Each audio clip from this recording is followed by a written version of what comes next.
儒。所谓谈笑有鸿儒，接盘子。百姓偏爱繁华之地。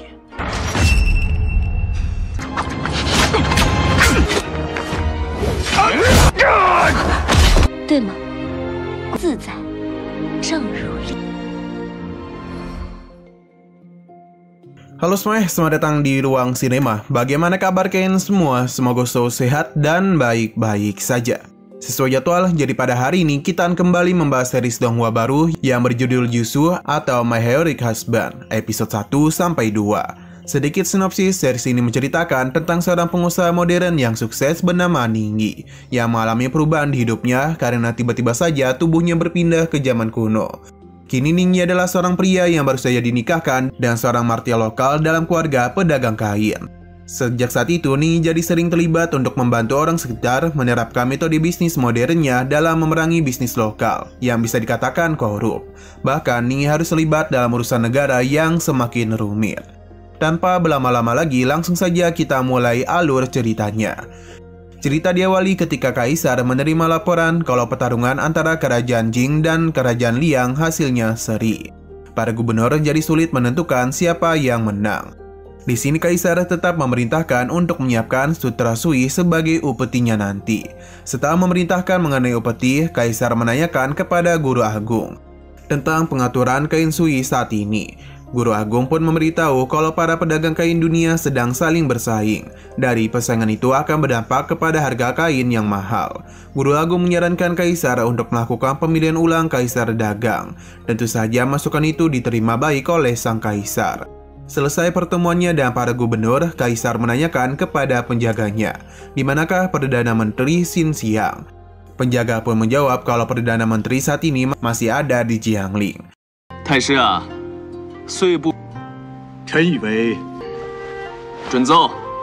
臣等告退。现在何处？ Nah, Xin pun berpindah ke dunia masa modern. Lihat seorang pria bernama Ningyi, seorang CEO Xiu Group yang sedang sakit dan karirnya menurun drastis karena kondisi komanya. Tapi kondisi ini membawa Ningyi ke dunia kuno dan dia pun terbangun di tubuh orang lain. Ningyi tentu saja sangat bingung dengan keberadaannya saat ini.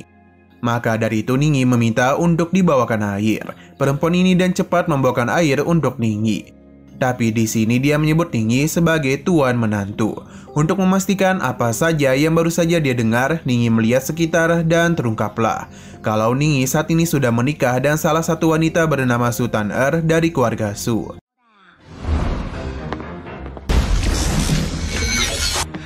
浦园灯会那么热闹，这花的是我啊！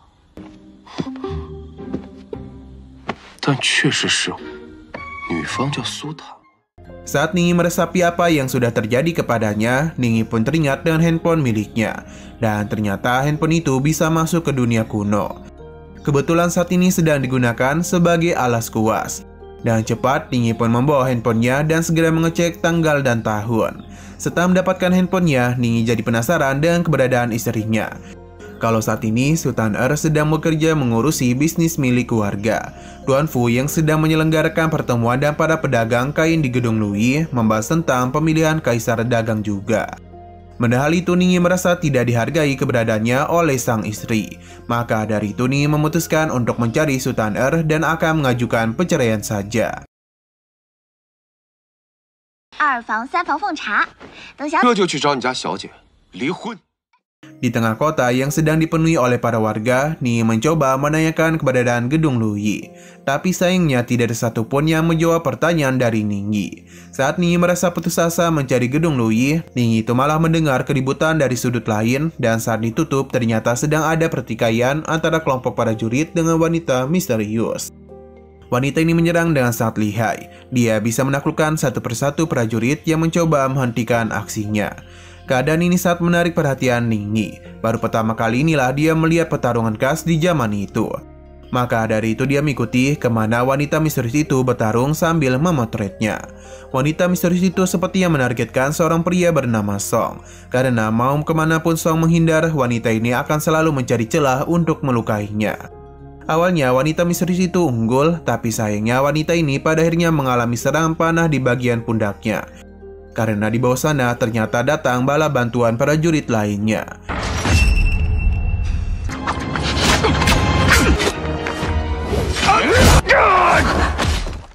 Merasa keadaan sudah sangat merugikan, wanita ini pun memutuskan untuk kabur saja. Melihat seorang wanita kesulitan, Ningyi pun tanpa pikir panjang menolong wanita itu agar dia bisa kabur menjauhi pasukan yang semakin banyak.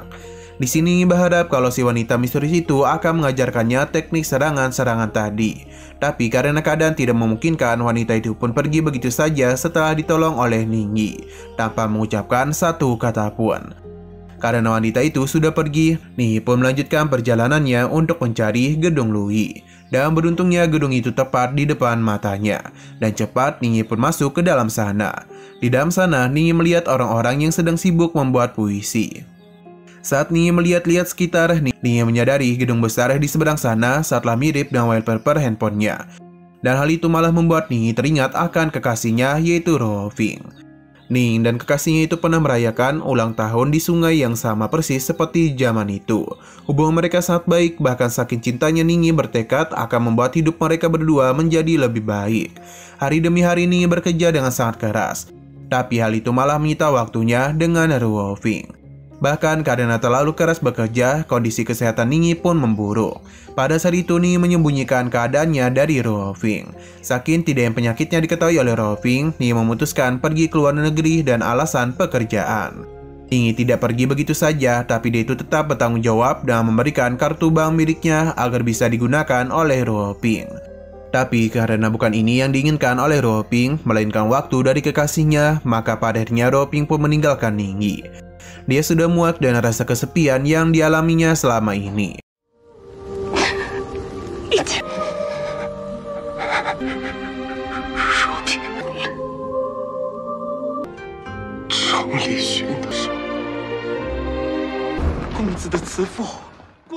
Di tengah lamunannya, seorang wanita menyapa Ningyi dan sebutan suamiku.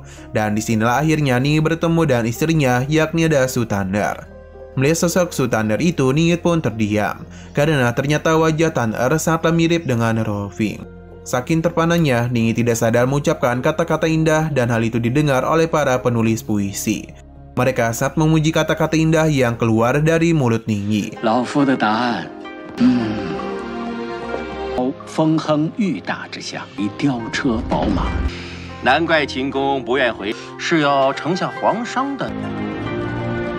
Dan keadaan itu membuat Ningyi lupa dan tujuannya untuk menceraikan Taner. Setelah bertemu dengan suaminya, Taner pun mengajak Ningyi ke ruangan lainnya. Dan di ruangan itu terlihat banyak orang. Ningyi jadi penasaran apa profesi dari istrinya itu. Lalu Sin pun berpindah ke gerbang perbatasan, di mana semua prajurit menutup jalan keluar masuk atas perintah gubernur. Semua ini terjadi karena peristiwa serangan wanita misterius yang menyerang sekelompok prajurit. Sang komandan yang bernama Song Xian sangat murka atas kejadian itu. Dia menyalahkan gubernur karena sudah lalai. Baru saja Song datang ke tempat itu, keselamatannya sudah terancam oleh seorang bandit. Saking murkanya, Song tidak segan-segan menendang sebuah bola dengan sangat keras ke arah gubernur, sampai-sampai membuat tubuhnya gemetar. Untuk meredam amarah, gubernur yang mengalami ketakutan pun memberitahu Song kalau gerbang sudah ditutup. Prajuritnya akan segera menangkap banditnya. Selain itu, gubernur memberikan surat prestasi Song yang akan disebarkan di wilayah Hu. Mendapatkan surat itu, amarah Song pun mereda. Di sini Song mulai mempertanyakan tentang perkembangan pemilih kaisar dagang. Gubernur memberitahu kalau urusan itu sudah diusahakan oleh Gu Yanzhen. Kembali ke gedung Luyi, terlihat yang memimpin rapat adalah Tuan Fu Yang, sekaligus paman dari Tianer.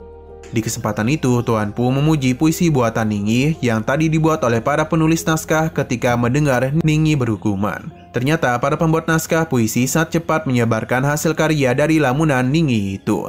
Walaupun cukup membingungkan bagi Ningyi, tapi di sini Ningyi tetap mengucapkan terima kasih atas pujian Tuan Fu Yang. Karena ini kali pertamanya Ningyi bertemu orang-orang yang ada di ruangan itu. Ningyi pun memperkenalkan dirinya dengan sangat sopan. Dari sekian banyak orang yang menyambut baik Ningyi, ada seorang pria bernama Gu Yanzhen yang malah meragukan kemampuan Ningyi dalam membuat puisi. Gu Yanzhen adalah sarjana muda di kota itu. Sedangkan konon katanya Ningyi adalah sarjana gagal. Jadi tidak mungkin baginya bisa membuat kata-kata puisi seindah itu. Gu Yangzhen malah mencurigai kalau Ningyi menjiplak karya orang lain. Tanner pun turun tangan membela suaminya. Di sini Tanner hanya memberitahu Gu Yangzhen kalau suami itu memang memiliki cara bicara yang sangat berbobot. Kemampuan seseorang tidak bisa dinilai dari seberapa jauh pendidikannya. Bahkan banyak cendekiawan di luar sana yang kemampuannya terbentuk dengan sendirinya. Untuk mengakhiri perdebatan, Tanner pun meminta Ningyi untuk duduk saja, mengingat kondisinya belum pulih dari flu. Melihat Tanner yang membelanya, entah kenapa sosok wanita itu saatlah menggambarkan Ruo Ping. 对吗？自在，正如力。日本是来助兴。行。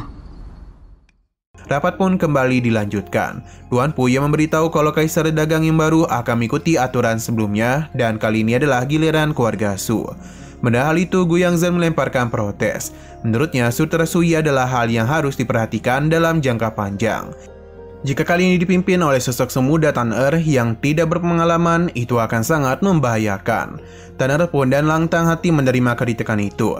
Dia bahkan berjanji tidak akan mengecewakan dan untuk menghilangkan keraguan semua orang yang ada di sini, Tanner mengizinkan semuanya untuk bersaing dengan adil.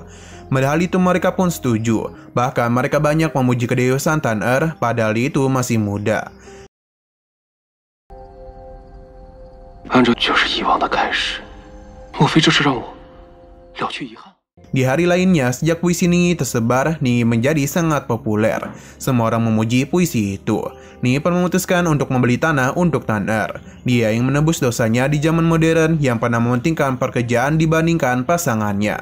Mengingat wajah Tanner saatlah mirip dengan Ruo Ping. Mengetahui Ningyi yang sedang mencari tanah, wanita ini pun merekomendasikan Ningyi untuk mendatangi Tuan Ming dari menantu keluarga menteri lokal. Dan cepat Ningyi menemui Tuan Ming. Sempat ada negosiasi yang sangat berat di antara mereka berdua. Untungnya Ningyi di zaman modern adalah seorang pembisnis yang sangat handal. Dia mampu membaca beberapa trik penjualan yang dilakukan oleh Tuan Ming. Dari harga yang awalnya ditawarkan sangat tinggi untuk kategori tanah di pinggiran kota, di mata Ningyi itu sangatlah aneh. Walaupun mempunyai pemandangan yang bagus, tapi kenapa tanah itu tidak laku dalam kurun waktu yang sangat lama? 只因我这智商是那么好拿的吗？所谓谈笑有鸿儒，接盘子。百姓偏爱繁华之地，远郊区不是。Ningyi terus menyerangnya bertubi-tubi sampai akhirnya Tuan Ming tidak bisa berkutik lagi. Dari sekian panjangnya proses negosiasi, pada akhirnya Tuan Ming menyerahkan tanah dan harga 400 guam. Selain itu, Ningyi memberikan sebuah tawaran investasi kepada Tuan Ming. Dan tentu saja di sanalah Tuan Ming tergiur dan keputusan Ningyi. Pengawal Tuan Ming sempat mengingatkan tuannya untuk berhati-hati kepada Ningyi. Karena dari semua proses negosiasi, pengawalnya merasa kalau Tuan Ming sebenarnya tidak mengalami keuntungan besar. Tapi untungnya di sini Tuan Ming masih membela Ningyi dengan memberitahu pengawalnya kalau harga dari tawaran investasi dari Ningyi sangatlah cerdas. Tuan Ming percaya kalau Ningyi bisa membuat tanah di pinggiran kota itu menjadi lebih baik. Dari hasil investasi, Tuan Ming akan mendapatkan keuntungan dan tentunya akan membuat istrinya tidak menginjak-injak lagi harga diri dari Tuan Ming. Selama ini istrinya selalu memandang remeh Tuan Ming. 知己莫过于待在家中。对劲，所以啊。 Di malam harinya, Tanner yang sedang menunggu kepulangan Ningyi tiba-tiba kedatangan Mandarin Jesi. Melaporkan ada kendala dalam distributor bahan baku untuk bisa keluar kerajaan. Sejak gerbang ditutup, para prajurit benar-benar melarang orang keluar masuk sembarangan. Mandarin Jesi takut hal itu akan mempengaruhi barang yang tentunya harganya akan semakin melejit. Padahal itu Tanner tidak patah semangat. Proses ini akan sangat penting. Tanner sudah mempersiapkan segalanya selama 3 tahun. Jadi dia akan mencari cara untuk membuat manajer Jesi bisa mendapatkan surat rekomendasi keluar kerajaan. Di gedung pemerintahan, Tanner mempunyai kenalan yang akan membantunya. Setelah manajer itu pergi, Ningyi pun pulang dari tempat Tuan Ying. Tanner menanyakan kemana saja Ningyi seharian ini. Apakah Ningyi itu sedang menyiapkan surat perceraian mereka? Padahal itu Ningyi pun terkejut. Di sini Tanner memberitahu kalau Xiao Chan memberitahu rencana Ningyi sebelumnya yang datang ke gedung Lui untuk mengajukan perceraian. Di sini Ningyi sempat kebingungan harus menjawab apa karena rencana bercerai itu sudah hilang ketika Ningyi bertemu dengan Tanner pertama kali. Tidak ada cara lain selain meminta maaf. Ningyi pun menjelaskan pada saat itu dia hanya sedang mengalami kesalahpahaman dan rencana pencarian itu sudah Ningyi singkirkan. Padahal itu Tanner pun untungnya tidak marah. Menurutnya sangat wajar kalau Ningyi ingin bercerai karena mereka baru kenal semalam.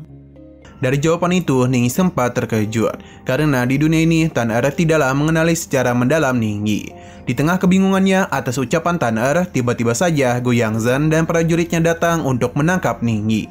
Di sini Gu Yangzhen mengungkit peristiwa penyerangan Song oleh wanita misterius. Ternyata dari proses kaburnya wanita misterius itu, ada saksi mata yang melihat kalau Ningyi membantu wanita misterius itu untuk melarikan diri. Itulah alasan Gu Yangzhen menangkap Ningyi. Gu Yangzhen meyakini kalau Ningyi adalah kaki tangan dari wanita misterius tersebut. Bahkan selain menangkap Ningyi, Gu Yangzhen berniat untuk menangkap Tanner juga. Dicurigai, Tanner diam-diam membantu tindakan Ningyi. Tentu saja, Tanner mencoba mencegah para prajurit membawa suaminya. Terlihat dari karakternya, tidaklah mungkin sosok seperti Ningyi menjadi kaki tangan seorang bandit. Melihat istrinya akan terseret masalah itu, Ningyi menyerahkan dirinya. Dia mengaku memang bantu melepaskan bandit kabur. Ningyi akan ikut prajurit dan meminta mereka untuk menjaga Tanner. Dengan lapang dada, Ningyi pun ikut dengan para prajurit dan juga ikhlas meninggalkan Tanner begitu saja.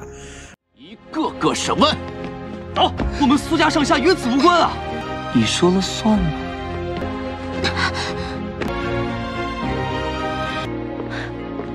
Saat ini, Ningyi sudah berada di penjara. Terlihat dia itu sangatlah galau. Ia pun memikirkan nasibnya selanjutnya akan seperti apa. Ketika Ningyi berusaha menenangkan dirinya, seorang penjaga pun masuk. Penjaga ini sempat terkejut melihat Ningyi yang diam saja. Sampai-sampai penjaga itu mengira kalau Ningyi sudah meninggoy. Ningyi pelan-pelan membuka mata dan penjaga itu pun tahu kalau Ningyi masihlah hidup. Melihat ada penjaga di sana, Ningyi tiba-tiba meminta penjaga untuk membunuhnya sekarang juga. Ternyata dia ini sudah kelelahan hidup di zaman kuno itu. Ningyi ingin kembali ke zaman modern saja. Sedangkan di kediaman keluarga Su, terlihat Tanner yang sedang membuka kotak penyimpanannya untuk menebus Ningyi. Terlihat uangnya sudah sangat menipis, karena Tanner sudah menggunakan uangnya untuk keperluan membeli kain sutra. Melihat majikannya mengalami kesulitan, Xiao Chan pun menyumbangkan anting miliknya. Xiao Chan ingin membantu majikannya dan semaksimal mungkin. Xiao Chan ingin Tanner hidup bersama dan bahagia dengan Ningyi. Mengingat mereka berdua baru saja memulai hidup baru berdua. Mendapatkan bantuan itu, mereka pun bergegas ke pengadilan. Tapi anehnya, belum juga masuk ke pengadilan, Ningyi ternyata sudah ada di depan sana. Ningyi pun menjelaskan apa yang baru saja terjadi di dalam sana sebelum dia dihukum. Jadi sebelum Ningyi akan dihukum, hakim menemukan adanya surat perjanjian tanah yang Ningyi miliki sebelumnya dengan Tuan Ming. Disinilah hakim jadi ragu untuk menghukum Ningyi, mengingat Ningyi dan Tuan Ming adalah mitra yang sudah terikat kontrak kerja. Ini bisa terjadi karena bukan sembarangan orang yang bisa dekat dan menantu dari keluarga menteri lokal. Jadi hakim pun menyatakan Ningyi tidak bersalah. Lagi pula saat kejadian perkelahian itu keadaan gelap, bisa saja saksi mata salah melihat orang. Di sini Gu Yangzhen tidak menyerah. Dia meragukan kalau surat itu palsu.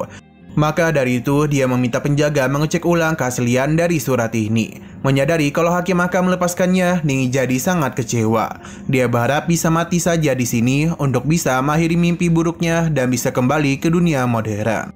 Ningyi terus meminta untuk dihukum saja. Mendengar Ningyi yang malah memohon untuk dihukum, Gu Yangzhen jadi memiliki ide. Hukuman apa yang tepat untuk Ningyi? Gu Yangzhen menyarankan kepada hakim untuk membatasi dan menutup bisnis keluarga Su saja. Dicurigai keluarga Su ikut bekerjasama juga. Ningyi tentu saja tidak rela jika istrinya diperlakukan tidak adil. Maka dari itu Ningyi memberitahu Gu Yangzhen kalau Ningyi akan menerima semua jenis hukuman apapun. Tapi jangan sampai dia itu menyeret Tanner yang jelas-jelas tidak terlibat apapun. Di tengah perdebatan, penjaga memberitahu Gu Yangzhen kalau surat sudah selesai diperiksa keasliannya. Dan hasil surat ini adalah asli. Dari sanalah kebebasan Ningyi didapatkan. 这是何物啊？证据确凿，定罪，你们说了算。人不能换个方式吗？哎，这康老那儿可。Mendengar semua cerita itu, Tan Er dan Xiao Chen sangatlah bersyukur karena Ningyi bisa bebas dengan cepat. Di sini Ningyi pun mengingatkan Tan Er untuk berhati-hati ke depannya. Karena dari kejadian penangkapan itu, Ningyi menyadari kalau ada orang-orang yang ingin mengeluarkan Tan Er dari pemilihan Kaisar Dagang. Nah, di sini kita jadi tahu kalau Tan Er yang saat ingin menebus suaminya bahkan sampai rela ingin menggadaikan surat tokonya, yang mana ini adalah miliknya. Padahal hanya toko itu saja yang dimiliki oleh Tan Er. Namun meskipun begitu, ia tidak peduli selama suaminya bisa dibebaskan. Lanjut, di sini Tan Er sangatlah tersentuh. Karena Ningyi ternyata saatlah memperhatikan keselamatannya. Merasa keadaan jadi sangat canggung, Ningyi pun memutuskan untuk turun dari tandu dan izin berjalan-jalan untuk mencari udara segar. Setelah tandu Tan Er pergi, Ningyi sempat mendengar penyebar koran mengumumkan tentang Ningyi yang baru saja ditangkap. Disinilah Ningyi terkejut, karena kabar itu sangat cepat tersebarnya. Tapi karena masalah itu sudah selesai, Ningyi mengacukannya dan kembali berkeliling. Di tengah perjalanannya, Ningyi bertemu dan penjual roti bernama Wu Dalang. Tiba-tiba saja Ningyi menanyakan kepada Pau. Apakah dia punya saudara laki-laki yang hebat dalam seni bela diri. Pau pada saat itu dan sombongnya memberitahu Ningyi kalau dia sendiri sangatlah hebat berkelahi. Ningyi tentu saja agak meragukan ucapan dari Pau.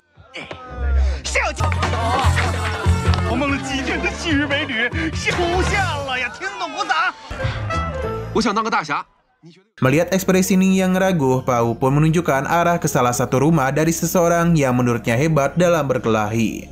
Tanpa pikir panjang, Ningyi pun pergi ke tempat yang diarahkan oleh Pau. Setelah melalui perjalanan yang panjang, Ningyi malah dipertemukan dengan si wanita misterius yang hebat berkelahi. Mengingat Ningyi yang pernah menyelamatkannya, wanita itu pun membawa Ningyi ke suatu tempat untuk diinterogasi. Wanita misterius itu mengaku bernama Lu Hongti. Di dalam sana, Lu Hongti menanyakan alasan Ningyi membantunya. Lu Hongti adalah wanita yang sangat tidak menyukai hutang budi kepada seseorang. Maka dari itu, untuk menghilangkan hutangnya, Lu Hongti akan membayar kebaikan Ningyi dengan membantunya menghabisi musuh-musuh Ningyi. Tentu saja di sini, Ningyi segera menghentikan niatan Lu Hongti. Lagi pula, Ningyi tidak mempunyai musuh selama ini. Daripada membantu menghabisi musuh, Ningyi malah memanfaatkan keadaan ini dan meminta Lu Hongti untuk mengajarinya bertarung. Mendengar hal itu, Lu Hongti pun tertawa. Sebab fisik Ningyi terlihat lembek dan akan sulit untuk mempelajari ilmu bela diri dalam waktu yang cukup singkat. Merasa dihina, Ningyi pun meminta Lu Hongti untuk bertarung dengannya. Tentu saja Lu Hongti memenuhi permintaannya itu. Salah satu untuk membuktikan kemampuannya, Lu Hongti memberikan sedikit ujian. Lu Hongti meminta Ningyi untuk merebut kacang kenari yang ada di tangannya. Jika dia itu berhasil, maka Lu Hongti akan mengajarinya bela diri. Tanpa pikir panjang, Ningyi pun menerimanya. Awalnya Ningyi menganggap tantangan itu mudah, tapi sayangnya baru saja Ningyi melangkah, dia itu sudah mengalami kesulitan. Gerakan-gerakan agresif Lu Hongti lakukan demi bisa menjauhkan kacang kenari itu. Merasa kemampuan menghindar Lu Hongti sangat hebat, Ningyi pun mencoba mengecoh Lu Hongti dan mengalihkan perhatiannya. Dan apa yang dilakukan Ningyi memang berhasil. Ketika Lu Hongti lengah, Ningyi segera melemparkan ember dan beruntungnya ember itu mengenai tangan Lu Hongti, membuat kacang kenari itu pun terjatuh. Melihat kacang kenari yang terjatuh, bahkan sampai terbuka, Lu Hongti pun menjadi sangat marah. Dia merasa tertipu. Tanpa pikir panjang, Lu Hongti pun memukul Ningyi sampai dia terpojok ke dalam keranjang besar yang ada di luar sana.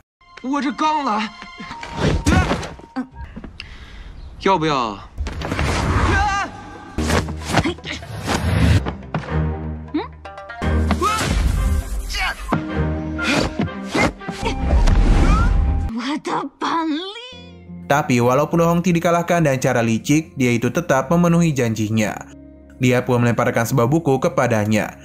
Dan setelah memberikan buku itu kepada Ningyi, Lu Hongti menjanjikan akan mengajarinya ilmu bela diri kepada Ningyi. Tapi ini tidak bisa di tingkat teratas, sebab itu akan membutuhkan waktu yang cukup lama. Jadi untuk saat ini tahapan yang bisa dikejar adalah tingkat kedua saja. Setelah mengatakan itu semua, Lu Hongti meminta Ningyi bersabar dan dia pun pergi begitu saja.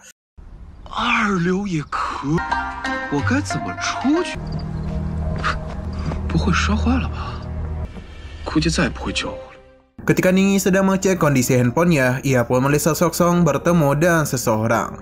Namun untuk saat ini, Ningyi sama sekali tidak tahu siapakah mereka berdua itu.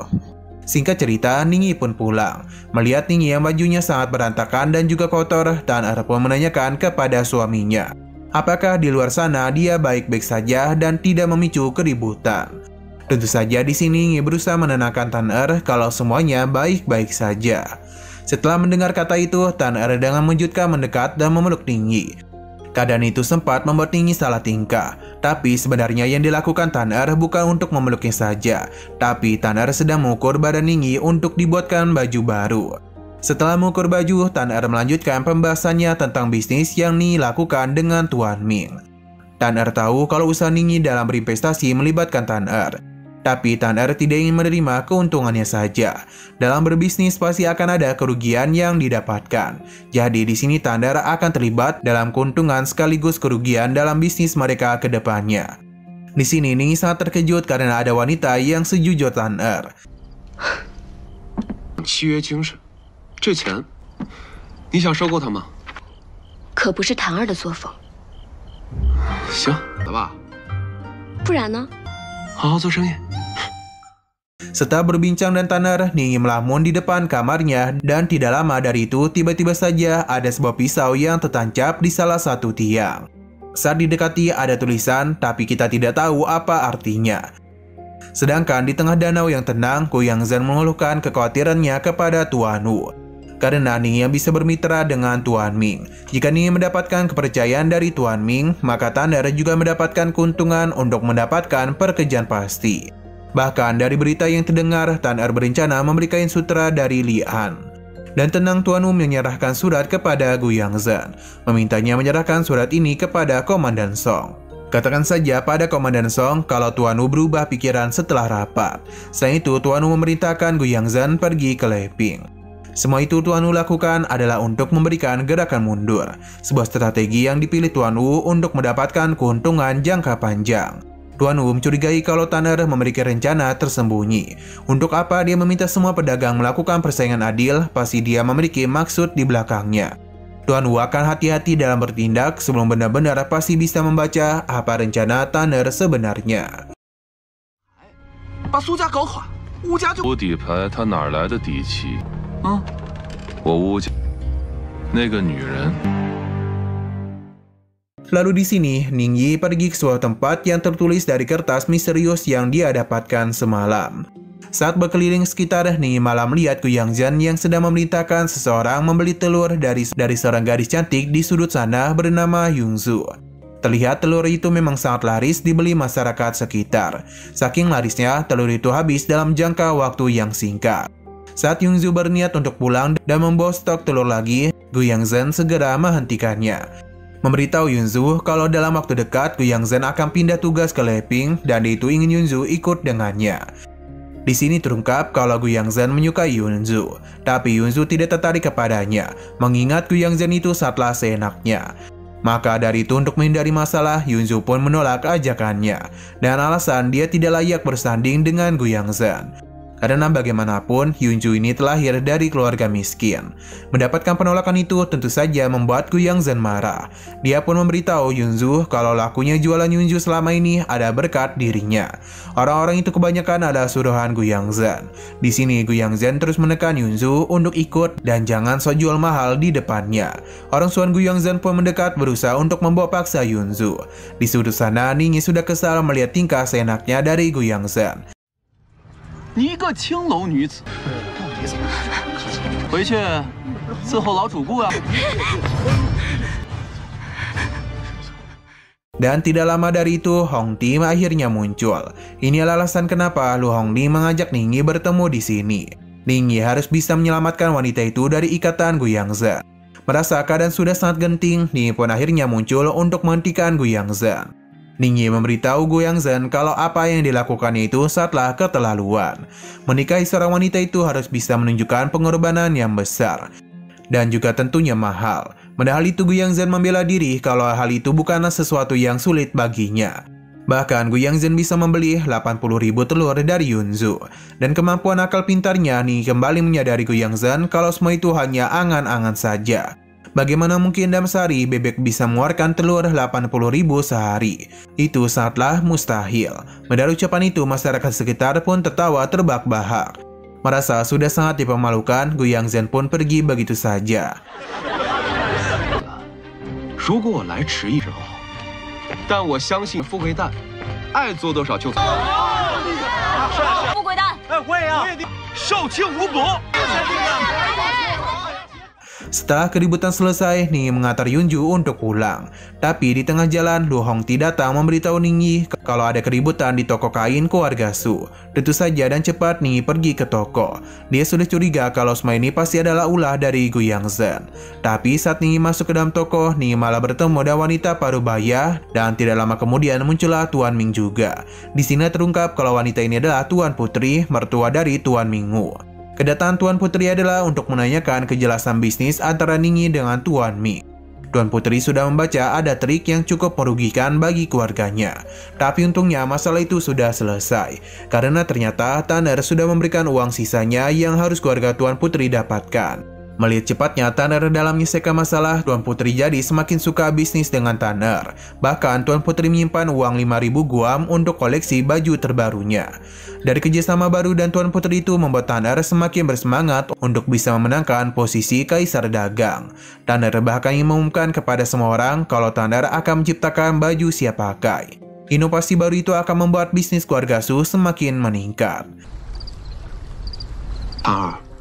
是会员卡。我办一个发布会吧，都是一个临安的故友教我的，是时候开发布会了。藏龙卧虎啊！ Singkat cerita, pertunjukan beragam busana keluarga Su pun diselenggarakan.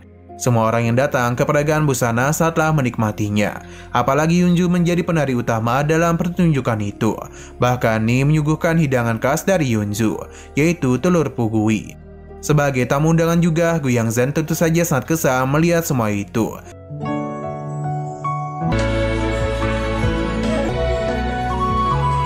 花4项，专供贵客。公主，但江陵独此一家。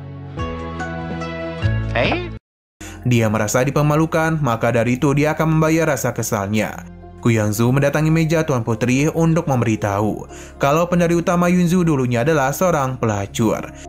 Keluarga Su sudah mencoreng kehormatan kerajaan dan menjadikan Yunju sebagai penari di acara kerajaan. Tentu saja Tanner tidak tinggal diam. Dia berusaha membela Yunju dan mengatakan kalau Yunju sudah tidak melakukan pekerjaan hina itu. Lagi pula dulu Yunju terpaksa melakukannya, dan kini Yunju sudah bangkit berjualan telur pugih dengan sangat sukses. Gu Yangzhen tidaklah menyerah. Dia terus-terusan menggali dosa Yunju pribadi. Sampai hutang orang tuanya di masa lalu juga dia ungkit.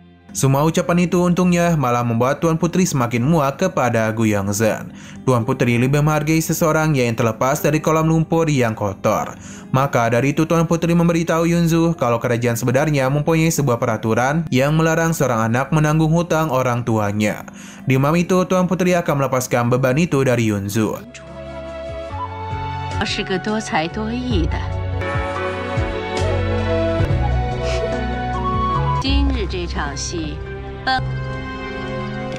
无忌。谢公主殿下。 Semua orang yang ada di sana setuju dan keputusan sang Tuan Putri. Mereka malah menyayangkan tindakan Gu Yangzhen yang terlalu ikut campur dalam masalah orang lain. Seharusnya dia itu lebih berhati-hati dalam bertindak, apalagi ketika di depan Tuan Putri.